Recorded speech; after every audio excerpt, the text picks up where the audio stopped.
Hail jabronis and welcome to Real Talk number 11. So today I'm going to do something different. I am going to do a live reaction to the RippaSend announcement. Reason being, there's been, obviously a lot of hype and reactions, especially on Twitter, about this new service.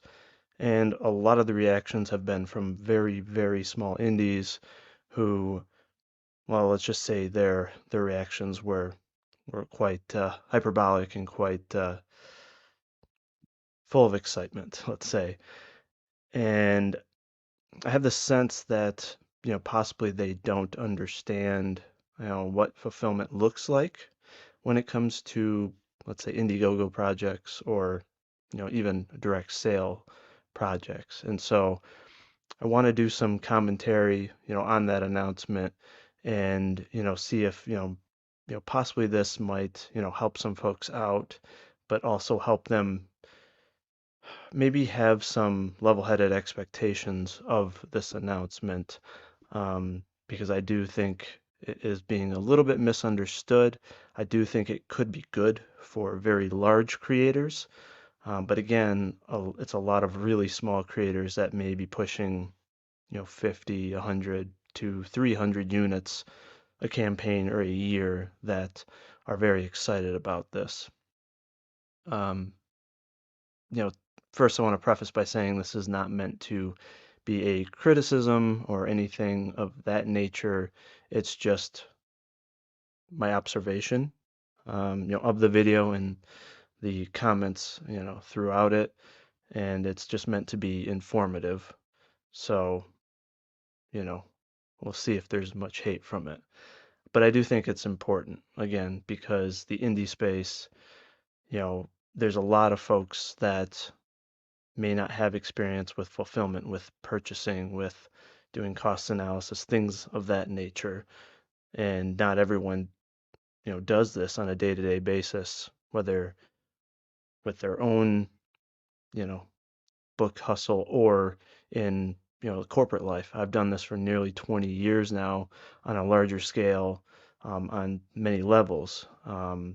So this isn't just me talking as a result of fulfilling one campaign. This is a result of me doing this for almost half my life, actually more than half my life. So, all right, let's go ahead and jump into the video here.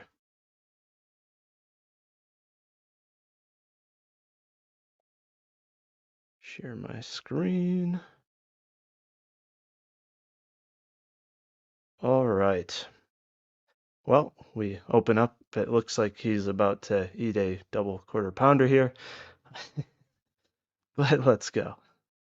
I'm Eric July, the founder and owner of the Ripaverse. When we launched our comic book company in 2022, I took the risk of my life, but it wasn't an uneducated risk. We've had 3 campaigns. So I do have to make a little bit of a comment there about making the risk of his life. I mean, a lot of us take risks, right, to do our campaigns. A lot of us will, you know, incur some costs that, could be damaging, essentially to your day-to-day life, and you don't know if you're even going to get the money back. Why? Because most of us don't have a following. Most of us are extremely small in this space. So you're praying that your art, your idea is going to gain some traction. Now, Eric, on the other hand, had hundreds of thousands of followers and YouTube subscribers, and there's already a history of, let's say, popular online folks being successful financially with ventures as such. So he had to have known going in it that there was a very high likelihood that he would have a large customer base. He also made the choice to do a pre-order campaign, to have the entire thing completed beforehand, which there's nothing wrong with that, but that risk could have been 100% avoided by doing a crowdfunding campaign. So, yeah, it was a risk, but he also was using money that was already set aside, essentially disposable income, where most of us indies, including myself, we are using money from our paycheck. not money from the savings. And I'm sure there are even folks that take out debt. Not that I would recommend that. So I wouldn't say it was the biggest risk. He also didn't hire the most expensive artists, things of that nature.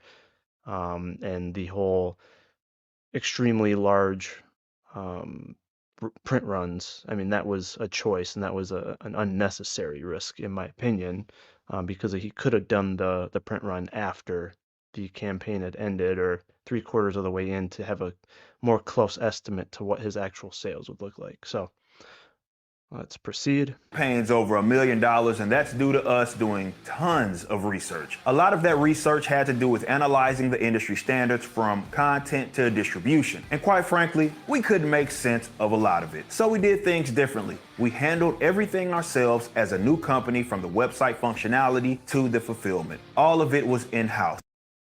Which what he said right there about, doing it 100% themselves. I mean, that's what we do. That just shows that everyone can do exactly what he did, especially on a smaller scale, right? He's obviously pushing tens of thousands of units. When folks are only pushing, tens or a few hundreds of units, it's very, very easy to do it yourself, right? You don't need a warehouse, you don't need equipment, you just need a desk and just basic supplies. So that I think is a message everyone should be aware of, is this is stuff that you can definitely do yourself. And we've learned a lot along the way. We know what works and we know what doesn't. And we are not afraid of change and improvement. If you've kept up with my videos, you know that many people ask me if we'll ever publish non-Ripaverse things. If you've Variety would have asked this question several months. I was wondering if the answer changed. Are you interested in bringing on outside series to the Ripaverse? I've always said that I believe our contribution would be more so in helping fulfill, because it's the most pressing issue. And So that I have to disagree with. Fulfillment is not the most pressing issue. Now he is referring to, I'm going to say quote unquote, late books, late campaigns, campaigns that take a long time. Now, fulfillment to folks in the crowdfunding space is the actual act of printing, packing, shipping your books. It is the part of the campaign, it's the end of the campaign after you have a finished creation. It's also the easiest part, at least in my opinion and many others. That's the easiest part of the whole process. It's creating. That's the hard part. People can't do that for you. I mean, now, of course, people can do your art for you, things of that nature, but you don't have 100% control over how quickly they do it or what life may bring that could cause potential delays. I do not think fulfillment is the issue. Most folks, especially again, when we're talking like less than 1,000 units, maybe selling a couple hundred books or so, they do their fulfillment within a week, maybe a couple weeks. It's very reasonable. Myself, I think I ended with around 120 backers. I did my fulfillment over a course of like 6 days. So wasn't that bad, and I did it 100% myself. All And right. now that we have everything down, I'm proud to announce our next venture called RippaSend, a full-scale hosting and fulfillment service under the Ripaverse publishing brand. A glaring hole in the independent comics market is with fulfillment. So that's not true necessarily either. He said there's a glaring hole with fulfillment. There are businesses that already exist that do this. It's well known, and especially in the Comicsgate sphere, that Critical Blast does this. Critical Blast does it at a very affordable rate, and they work with creators of every level. They have fulfilled, Rennie Strakowski's latest campaign, with the second book of her installment, and they've done smaller campaigns as well, and campaigns for folks that are living overseas. Because let's be honest, that is the main scenario where you do need a 3PL, right? A third party logistics company, is if you are living abroad and trying to sell within the US. Now, if I were to move overseas again, I would 100% have to use one of these services. But let's be honest, there's not a ton of folks doing this. It would be no different if, for some reason, someone in the US had a huge customer base in Europe. They would need to hire someone in Europe and a printer to handle these things. But if you are stateside and supplying probably 95% to stateside customers, again, it's something that you can do yourself. So I don't think there's a glaring hole because naturally everyone can do this themselves and there are companies that already exist. I think it's more of a matter of folks just doing research and understanding what it takes to do it yourself, doing a cost breakdown, understanding your margins, and potential print run sizes, all of those things. So I have to disagree that there's a glaring hole, in the space for this. And delivery of product. New forms of funding, such as crowdfunding, have lowered the barrier for entry, and that's great. The downside It's is that great you for have a sure. lot of people that don't necessarily understand the business, overpromising and realizing very quickly that they're in over their heads, and that's where RippaSend comes. So again, he's focusing more on the fulfillment part of folks being over their head. They're in over their head. I think where folks potentially get in over their head is the costs just to create the project. Again, everything pre fulfillment, right? A lot of folks come in not understanding how much it costs for artists to do line work, inking, coloring. They may not understand the printing costs. They may not understand the time and investment needed to do thumbnails, set up the campaign, and spend a crazy amount of time online just to market yourself. That is the hard part. Now, they can't do the art for you, right? RippaSend is not going to do the art for you. They're likely not going to do your thumbnails for you, market for you, all of those things. That is what is extremely difficult. And some folks, I'm sure, end up taking a loss on their campaign. Either they go in with too high of hopes, thinking I'm going to sell hundreds or thousands of copies, and it doesn't happen. Or they set too low of a goal, and so they're stuck at the end with enough backers that have made them hit their crowdfunding goal, but not their real life goal. And that's very common. And so that's the struggle. It's the money to actually create the product and then getting the backers.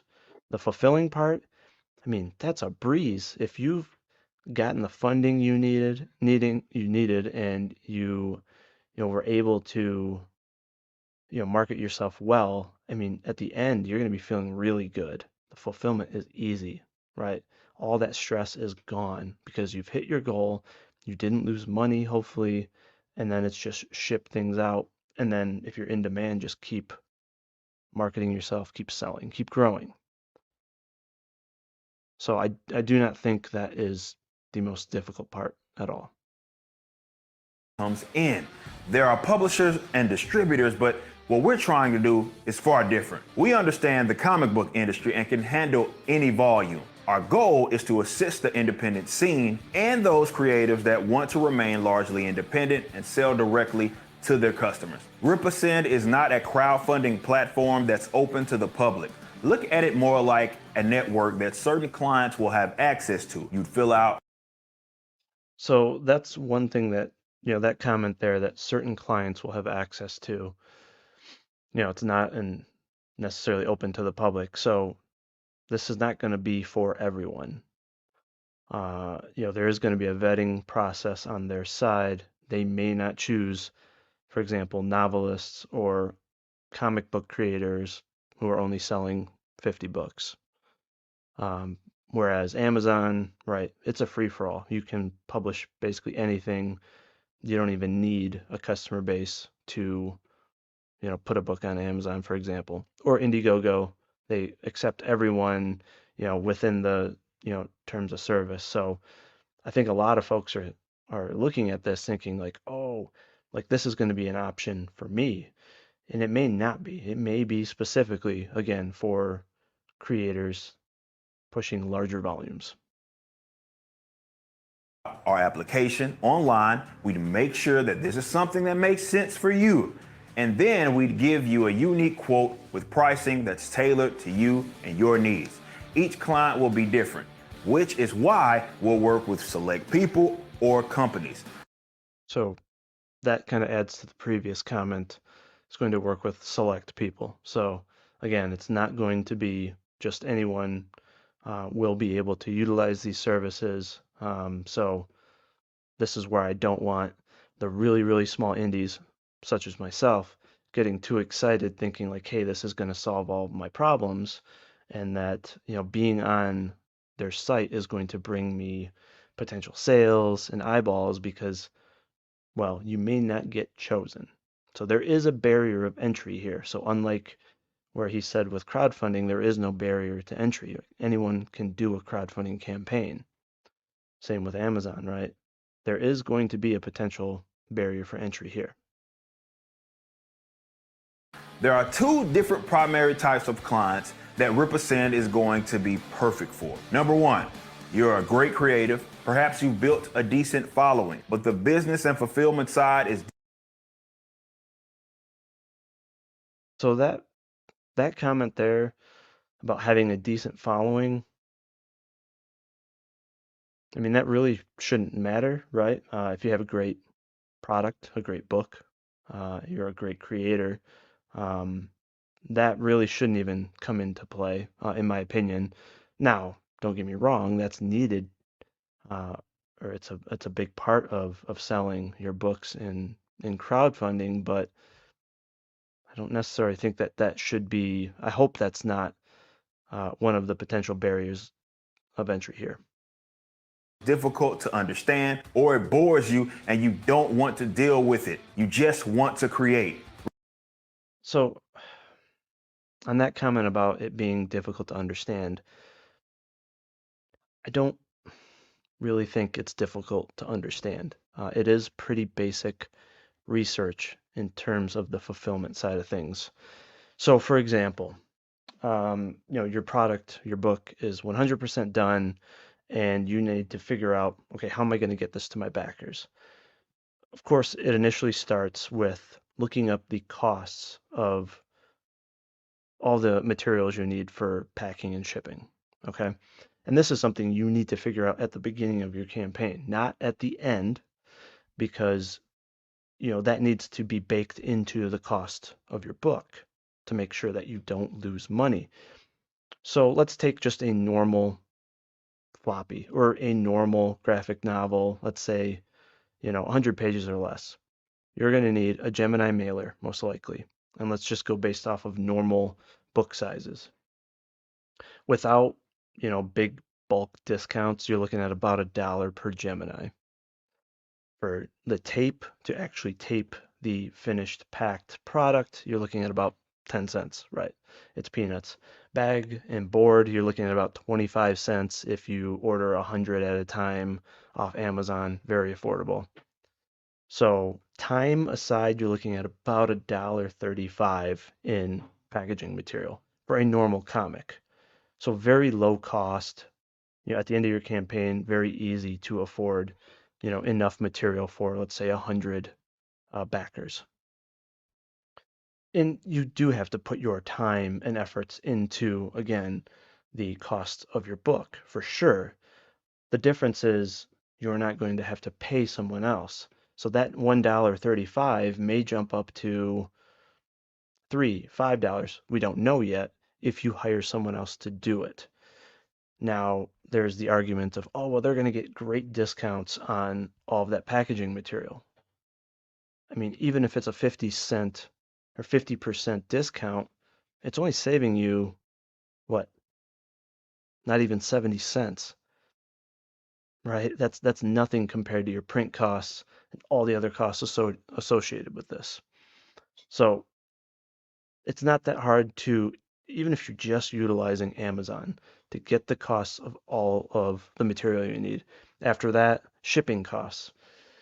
Well, you can always start with USPS, right? You could just take a prototype essentially of another comic, another book, get a sample Gemini, and weigh it out, get your dimensions, go in USPS, so the postal service, and calculate an estimated shipping cost.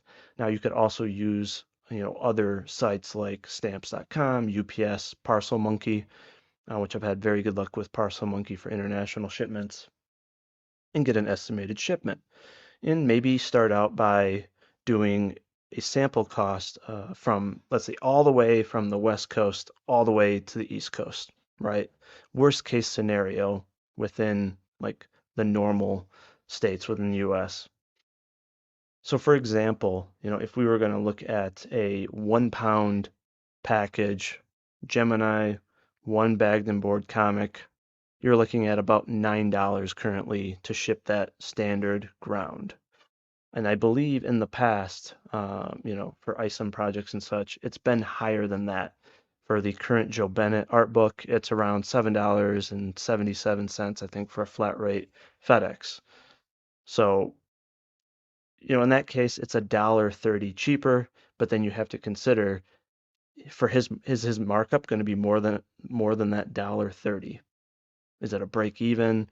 Or with the cost to be on the website to handle customer complaints, right? For all these materials, all the labor and overhead that is going to be baked into those costs, is it going to be worth, you know, potentially that, you know, $1.30 plus a 70-cent saving, maybe $2, $3. That's, but again, this is very easy stuff that you can research yourself initially to figure out what your costs are and then plan your Indiegogo or Kickstarter accordingly. RippaSend can take care of that entire project. We'll give you your own unique URL on our site, and you can even have the campaign format where your customers can purchase. We'll keep you up to date. So that part I'm really curious on, the campaign format. So a campaign for him so far has been pre-orders. The books are 100% done. So my suspicion is that they may only take on clients that have a product or a book that is 100% done, which means you would have to fund it yourself or do a GoFundMe in order to be able to afford to get on his website. Because I don't see him doing crowdfunding or that type of campaign on his website. Why?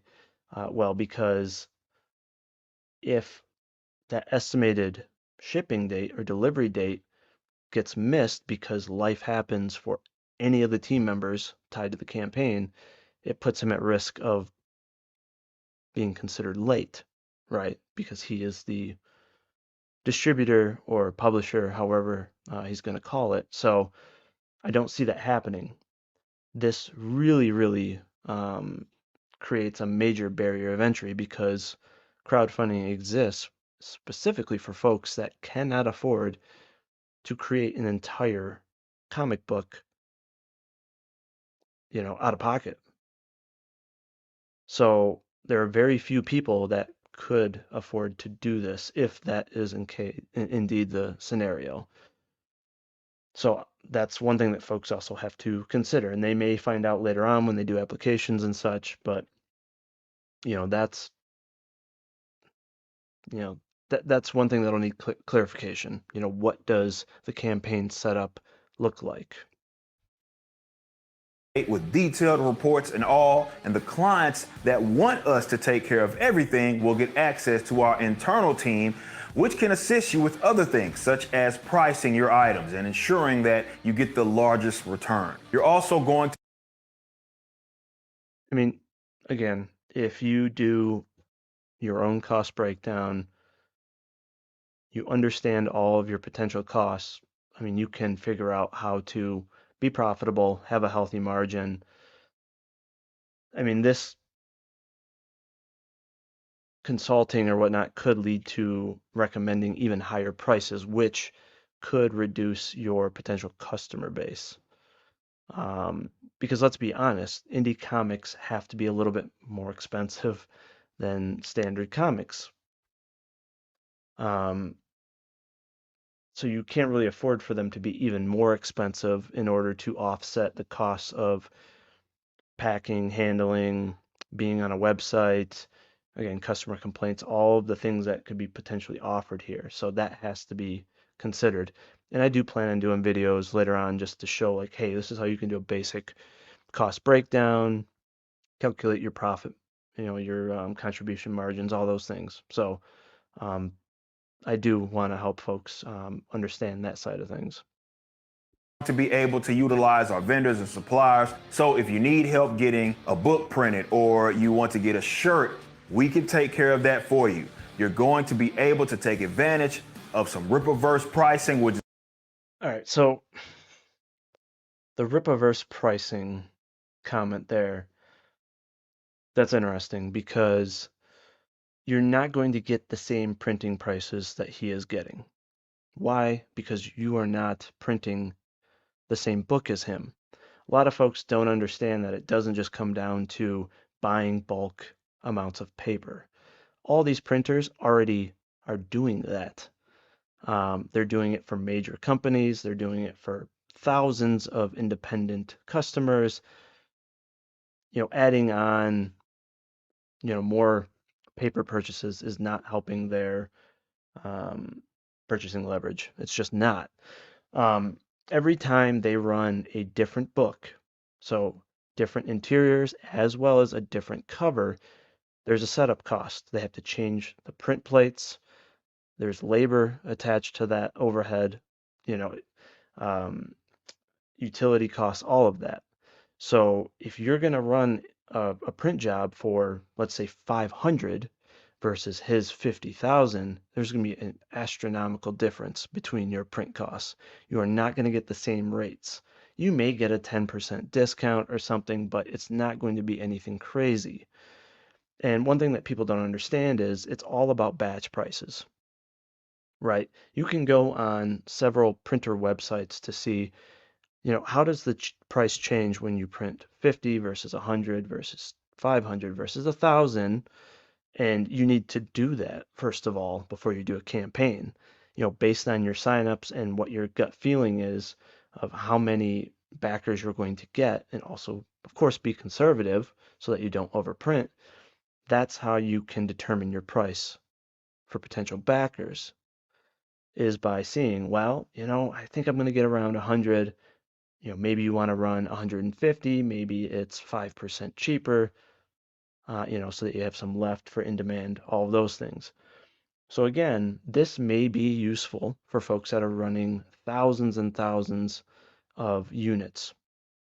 But for the folks that are running 50, 100, 500, you're not going to have the same print prices. There may be a slight discount, but again, every variant cover as well is going to be a separate print run, and there's not going to be a large discount for that. So people need to understand, like, you're not going to get the same print cost.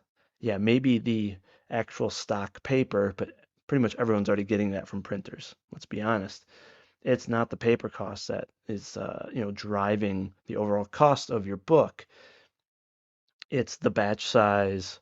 It's the type of cover you're doing. It's the type of lamination that you're doing. It's the thickness of the cardstock for the cover, right? The thickness of the paper. There's a lot of things that contribute to the cost.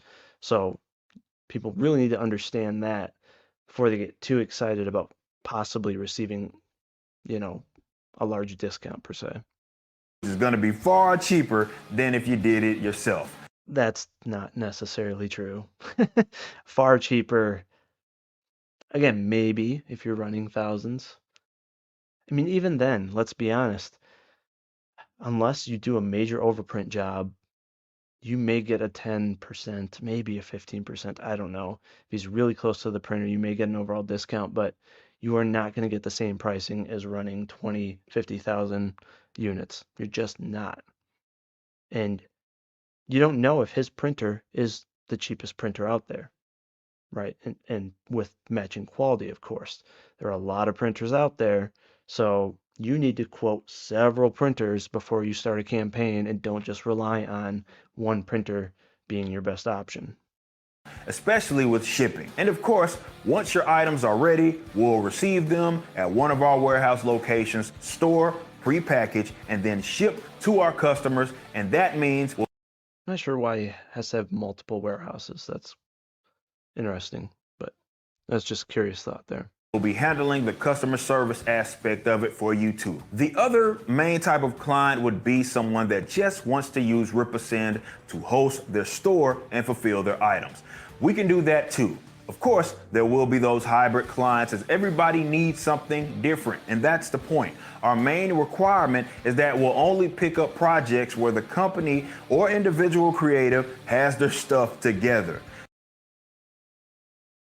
That's something that'll obviously need some clarification. I think that ties into my previous comment about, they're probably going to have the book or project 100% complete or show proof that it's very, very close to that before they will consider, putting your project on the website. Otherwise, they do pose the risk of appearing late because it's going to be their customer as well, not just your customer, since they're taking responsibility of doing the fulfillment. So it will be interesting to find out what he means by having their stuff together. They need to be well beyond the proof of concept phase. Being a part of the RippaSend network is going to benefit a lot of clients, all of the clients actually, because at minimum, the purchaser's going to understand that they are going to get the products that they paid for, and it will be within a reasonable time frame. So, and that kind of furthers my suspicions of the whole having to have the project 100% done, which again, that's a huge barrier of entry for small indies. Because if he's going to promise quick fulfillment or within a reasonable timeline, that means it's got to be at the stage that it can be printed and stocked in the warehouse. There cannot be any potential life delays or artist delays, etc. So that's interesting. This is why RippaSend won't be for everybody. We want the independent and all. Yep, exactly. So won't be for everybody. Hopefully people heard that part of the video there. I do have a strong feeling that means a lot of the really, really small indies, which are the ones that need the most help, in the, but to me, they just need the help in the form of advice, right? Just folks, just letting them know like how was their experience, and this is how I did it to see, does that work for them, and where can they learn from creators that have succeeded and have had good campaigns. Um, that's where I want to help folks on is, just how can they learn from my lessons learned and the things that I went through to be able to expose them to the things that helped me out.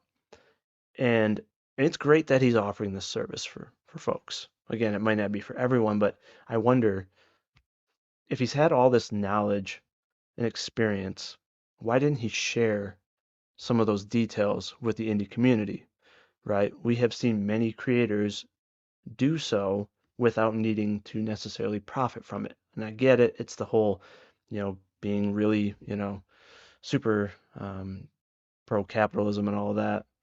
Um, I'm sure I'll get the comments, oh, you're a commie. It's like, no, obviously I want to make profit too, but I don't need to make profit off of everything. I do, and maybe it's just me, but I do want to just help folks just to help them because folks have helped me without needing to be paid for it. That's what helped me have a successful campaign. So I want to be able to share my experiences, provide whatever advice I can that could help those small creators, not, to potentially not have a rough campaign, right? So that they can make profit. Um, I'm not going to call it a service or whatnot. And I'm surprised that he hasn't helped educate folks on, again, understanding how print jobs work, how batch sizes can affect your pricing, all of those things, the dirty details about packing, shipping, and logistics costs. I mean, that's stuff that, again, you could share without making much effort. And it's part of why I'm doing this video is to try to, hopefully give people a different perspective, a actual small indie perspective. Because let's be honest, he has only had it from he only has a perspective from a larger indie perspective, right? Or end. He's pushing again tens of thousands of units. He's never done a campaign only pushing 50 or 100, right? Actually fulfilling 100% by yourself in a spare bedroom with a closet as your warehouse, right? He's done it with a ton of employees and a lot of support and a lot of friends that could help market him, promote him, and assist him. And most of us don't have that. We may have some family members, right, that could support us. And you got to remember all those employees, all of those warehouse lease costs, costs for forklifts or whatever else, equipment, that's going to be baked into your pricing. It has to be. So you do not have any of those costs yourself, most likely. That's where you can save money. So, to me, if someone really wanted to help the indie community, they would be giving it some advice for free, or at least trying to enlighten some folks on the process along the way versus just offering up a service that you can charge folks for. Alternative scenes to thrive. So we're not here to hold our clients hostage. This is why, even though in the literal sense we'd be publishing other people's work, I don't think calling RippaSend a publisher is entirely accurate. So if calling RippaSend a publisher is not entirely accurate, I don't understand why you're using the word publishing or publisher. And that's something folks are going to have to understand. You know, publishers, sometimes can own some of the property. There's some, potential risks there, but that's what I'm not sure. Like if you're actually, I mean, you don't own the actual print house, at least as far as I know of, right? So you're basically going to be a middleman to get the printing done, warehouse the material, pick, pack, and then use FedEx or whoever to ship. So I'm not sure why they would be using the word publishing unless they plan on putting an actual logo on the products as a way to try to promote the business to bring in more customers. So that statement there was a little bit confusing. We want to teach you the ropes and help you grow. And maybe at some point, So there I'm a little bit curious on what he means by teaching you the ropes. Now, maybe through the consultancy part of this service that he has mentioned, but again, that's going to come at a cost. And I'm curious, like how much detail, is he going to provide without kind of showing his own costs, right? But if you are not doing the consultancy part of it, and again, it'd be great if he does actually teach folks like, hey, this is how we do it. These are the print sizes we're doing. Hey, here's like the actual cost breakdown of everything to actually teach folks. That'd be great. But again, it is going to come at a cost, and this is stuff that you can learn yourself. But a quick tip for folks that might use this service or any service, don't be afraid to ask for a cost breakdown, right? Understand the printing cost, the packing cost, the material cost, and try to understand what the actual margin is so that is he making a 15% profit off of this, 20, 25, 50, who knows? So I do recommend, hey, ask for a cost breakdown so you understand all the costs, how everything's working out. in the future, you'll no longer even need RippaSend. That's okay. Let your wings fly. But we're here to help, and we want to grow a reliable network of creatives and projects where customers don't feel like they're playing the lottery if they support a campaign. That comment about the lottery, sorry, but that seems like a bit of a dig to crowdfunding. Um, Kind of contradicts the positive comment he made at the beginning about crowdfunding. Because again, crowdfunding, there's no barrier to entry. There, it seems like there's going to be a barrier to entry for his services. And let's be honest, it's an extremely small percentage of campaigns that do not actually fulfill. And again, late campaigns, I don't call that a lottery. It's one thing if the campaign owner doesn't give you updates, but if they're giving you updates and you understand what's going on, and let's be honest, most folks that have been backing campaigns for years, they understand like, hey, this may take 6 months, it may take a year. Like, don't 100% put all your eggs in one basket that, hey, I'm going to have that delivery in that estimated delivery month or ship month. So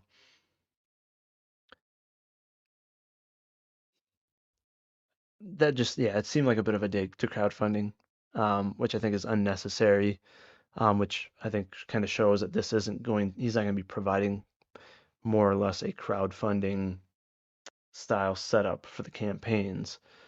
Um, but crowdfunding is what allows creators to,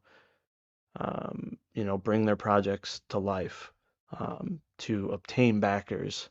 So I definitely want to continue to promote crowdfunding. I mean, that's why folks are reading my books right now. Let us take the more complicated things off of your hands so you The most complicated things are writing a very good story with great characters and with beautiful art. That's those are the most complicated aspects of making a product, selling a product. Fulfillment, that's the easiest. Man, if drawing or coloring was easier than fulfillment, I'd be doing it right now. But it's not at all. And writing isn't easier either. That's for sure.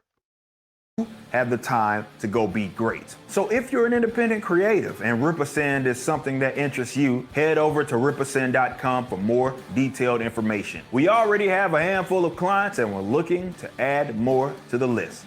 See you soon and let us help you be great. Okay. I mean, you can definitely be great by yourself. Um, so, I mean, that's marketing right there. Nothing wrong with that, right? You're promoting your own service or product. That's completely natural. I just want to make sure that, indies are understanding all of the aspects and not getting their hopes up, and that they're doing some research to realize that some of these services do exist, and that if you're a very small creator, you can do a lot of this stuff. If not, I mean, you can definitely do all the fulfillment yourself. So, yeah, like I said, I want to help folks with, these aspects, of the process. I'm going to try to do some more videos, kind of drilling down to some of the specific items that I talked about. But I mean, it does, if it was me 2 years ago, before I had, you know, learned from a bunch of other creators and networked within the indie sphere, I probably would have been super excited about this myself because I wasn't necessarily informed about running campaigns and all of that. I did understand the purchasing and cost side of things, but not, running an indie campaign. And so, make sure that you're hearing different perspectives, doing research, and not just relying on one source for the truth or for a, potential avenue for your campaign. So I'd like to hear your guys' thoughts, on this, topic as well and this announcement. But I just had the urge to do some commentary on it because a lot of folks are really, really hyped about it. And I have a feeling a very small percentage of those folks would even be accepted into this service or program. And, there are, again, already services out there. And for novelists, I mean, there's Amazon. I'm not promoting Amazon by any means. Um, there's a reason why I did, crowdfunding, and I'm very, very glad I did. But, they get the cheapest printing cost possible because they are a huge corporation. Their volume is insane. And on top of that, Amazon Prime, free shipping. You're not going to get free shipping, obviously with this service. Um, and a lot of the, crowdfunders out there, they do have competitive shipping costs in comparison to, the Ripaverse products. So, and, I know a lot of folks are doing their best to bring those costs down. So, thank you guys for watching. Again, leave some comments.